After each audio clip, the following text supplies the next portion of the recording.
Metro अस्पताल के emergency ward में उस रात एक अजीब सा तनाव फैला हुआ था। सफ़ेद रोशनी में सब कुछ साफ दिख रहा था, लेकिन माहौल में बेचैनी थी।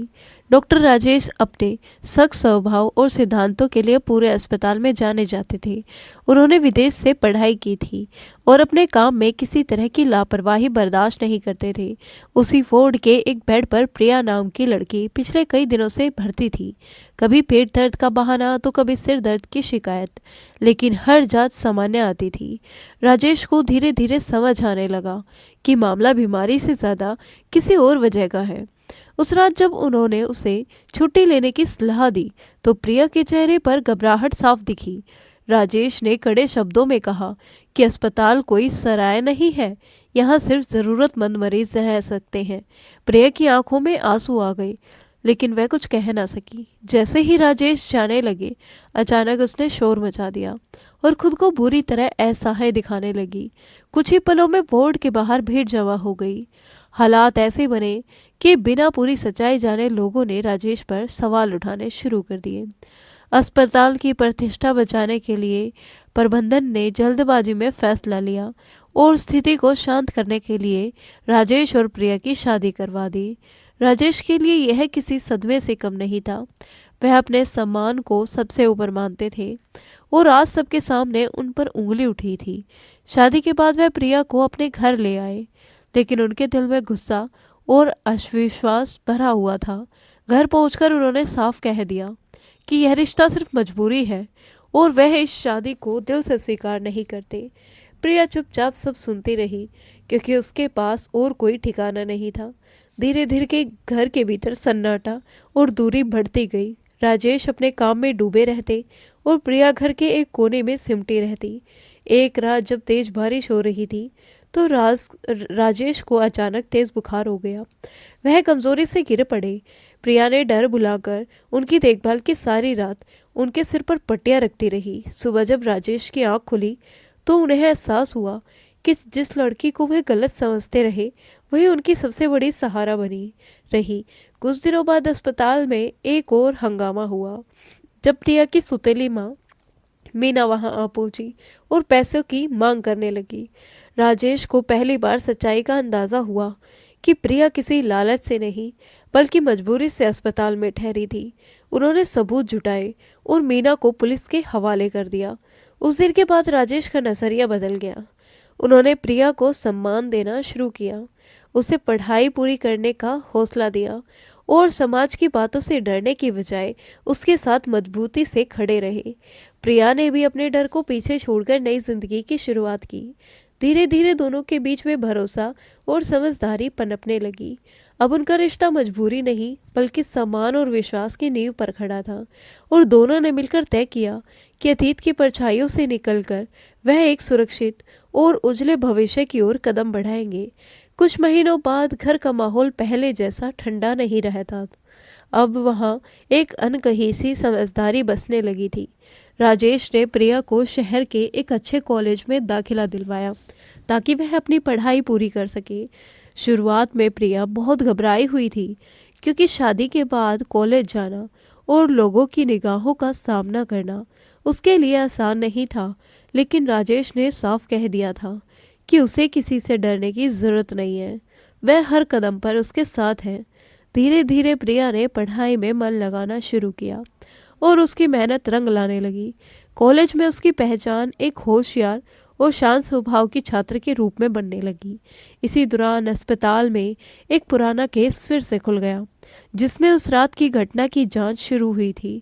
कुछ लोग अब भी राजेश की छवि को नुकसान पहुंचाना चाहते थे और अफवाहें फैलाने लगे थे कि शादी के पीछे कोई और राज छिपा है। यह बात जब प्रिया तक पहुंची तो वह टूट सी गई थी। उसे लगा कि उसकी वजह से राजेश को बार बार अपमान झेलना पड़ रहा है।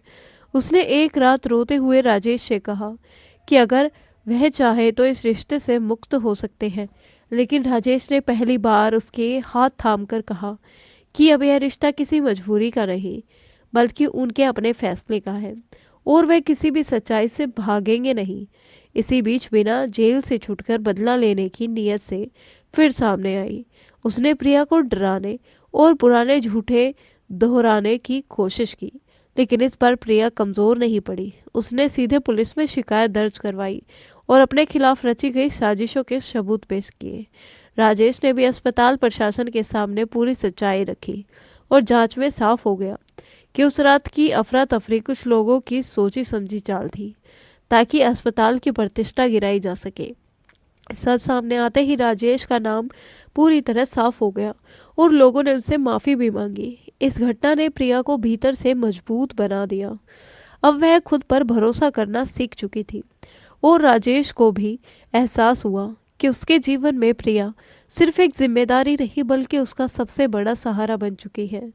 दोनों ने मिलकर तय किया कि अब वे अपने रिश्ते को खुलकर स्वीकार करेंगे, समाज की परवाह किए बिना एक नई शुरुआत करेंगे और अपने घर को विश्वास, सम्मान और प्यार से भर देंगे। धीरे धीरे उनके बीच की दूरी पूरी तरह मिटने लगी और दोनों ने समझ लिया कि सच्चा साथ वही होता है जो मुश्किल समय में भी मजबूती से थामे रखा जाए। समय के साथ दोनों की जिंदगी एक नई दिशा में बढ़ने लगी। राजेश अब पहले से ज़्यादा शांत और संतुलित हो गए थे और अस्पताल में उनकी प्रतिष्ठा और भी मजबूत हो गई थी। वहीं प्रिया अपनी पढ़ाई में लगातार आगे बढ़ रही थी और कॉलेज में उसे एक रिसर्च प्रोजेक्ट के लिए भी चुना गया, जिससे उसका आत्मविश्वास और बढ़ गया। लेकिन हर नई शुरुआत के साथ कुछ नई चुनौतियां भी आती हैं। अस्पताल में एक बड़े उद्योगपति का इलाज चल रहा था, जिसका परिवार प्रभावशाली था।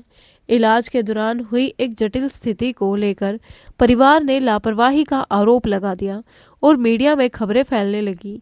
इस बार मामला पहले से ज़्यादा गंभीर था क्योंकि इसमें कानूनी जांच भी शामिल हो गई। राजेश ने पूरी ईमानदारी से इलाज किया था, लेकिन परिस्थितियां उनके नियंत्रण से बाहर थी। प्रिया ने जब देखा कि राजेश फिर से तनाव में डूब रहे हैं, तो उसने ठान लिया कि वह सिर्फ घर संभालने तक सीमित नहीं रहेगी। उसने अपने कॉलेज के मार्गदर्शक की मदद से मेडिकल रिपोर्ट्स को समझा और केस से जुड़ी हर जानकारी इकट्ठा करने लगी। वह अस्पताल के पुराने रिकॉर्ड्स और विशेषज्ञों की राय भी जुटाती रही। धीरे धीरे उसे समझ आया कि असली समस्या उपकरण सप्लाई करने वाली कंपनी की थी, जिसने समय पर सही मशीन उपलब्ध नहीं करवाई थी। प्रिया ने भी सारी जानकारी व्यवस्थित करके राजेश और उनके वकील को दी। जांच में जब तकनीकी खामियां सामने आई तो सच्चाई स्पष्ट होने लगी। कंपनी के खिलाफ कार्रवाई शुरू हुई और राजेश पर लगे आरोप हट गए। इस घटना ने दोनों के रिश्ते को और भी मजबूत कर दिया, क्योंकि अब वे सिर्फ पति पत्नी नहीं बल्कि एक दूसरे के साथी और सहयोगी बन चुके थे। इसी दौरान प्रिया के प्रोजेक्ट को राज्य स्तर पर सराहना मिली और उसे छात्रवृत्ति भी प्राप्त हुई। राजेश ने घर से उसे सम्मान समारोह में जाते देखा और पहली बार खुले दिल से उसकी सफलता का जश्न मनाया। घर लौटकर उन्होंने कहा कि अब यह घर सिर्फ उनका नहीं बल्कि उनके सपनों का भी है। प्रिया की आंखों में खुशी के आंसू थे, क्योंकि जिस लड़की ने कभी खुद को बोझ समझा था वह आज किसी की ताकत बन चुकी थी। दोनों ने तय किया कि वे मिलकर एक छोटी सी चैरिटेबल क्लिनिक खोलेंगे, जहां ज़रूरतमंद लोगों का मुफ्त इलाज होगा। इस नए लक्ष्य ने उनके जीवन को एक साझा उद्देश्य दे दिया और अतीत की सारी कड़वाहटें अब केवल एक सीख बनकर रह गई थी। अब उनके बीच भरोसा इतना गहरा था कि कोई भी अफवाह या फिर साजिश उसे हिला नहीं सकती थी और दोनों ने विश्वास किया कि असली जीत वही है जब कठिनाइयों को पार कर इंसान अपने भीतर की रोशनी पहचान ले। कई महीनों की मेहनत और तैयारी के बाद आखिरकार वह दिन आ ही गया, जब राजेश और प्रिया ने अपनी छोटी सी चैरिटेबल क्लिनिक का उद्घाटन किया। शहर के बाहरी इलाके में एक साधारण सी इमारत को उन्होंने उम्मीद के घर में बदल दिया था। वहाँ किसी बड़े बोर्ड या चमक दमक की ज़रूरत नहीं थी, क्योंकि उनका उद्देश्य साफ था, ज़रूरतमंद लोगों तक सच्चा इलाज और सम्मान पहुंचाना। उद्घाटन के दिन जब पहली बुजुर्ग महिला अपने पोते का हाथ पकड़कर इलाज के लिए आई तो प्रिया की आंखों में अनायास ही नमी आ गई। उसे अपना बीता हुआ समय याद आ गया, जब वह खुद असहाय थी और सहारे की तलाश में भटक रही थी। राजेश ने उसके कंधे पर हाथ रखकर जैसे यह भरोसा दिया कि अब वे किसी और को वैसी मजबूरी में नहीं छोड़ेंगे। धीरे धीरे क्लिनिक की चर्चा आसपास के गांव तक फैल गई। लोग दूर दूर से आने लगे और राजेश पूरी लगन से मरीजों का इलाज करते रहे। प्रिया भी प्रशासन और मरीजों की देखभाल संभालती रही। दोनों ने मिलकर एक ऐसा माहौल बनाया जहां हर व्यक्ति को बराबरी और अपनापन महसूस हो। इसी दौरान अस्पताल से एक प्रस्ताव आया कि राजेश को शहर के बड़े मेडिकल संस्था में उच्च पद दिया जाए। यह उनके करियर के लिए सबसे बड़ा अवसर था, लेकिन इसका मतलब था कि उन्हें क्लिनिक और अपने वर्तमान जीवन से दूरी बनानी पड़ेगी। कई रातों तक दोनों ने इस बारे में विचार किया। अंत में राजेश ने वही चुना जो उनके दिल के करीब था।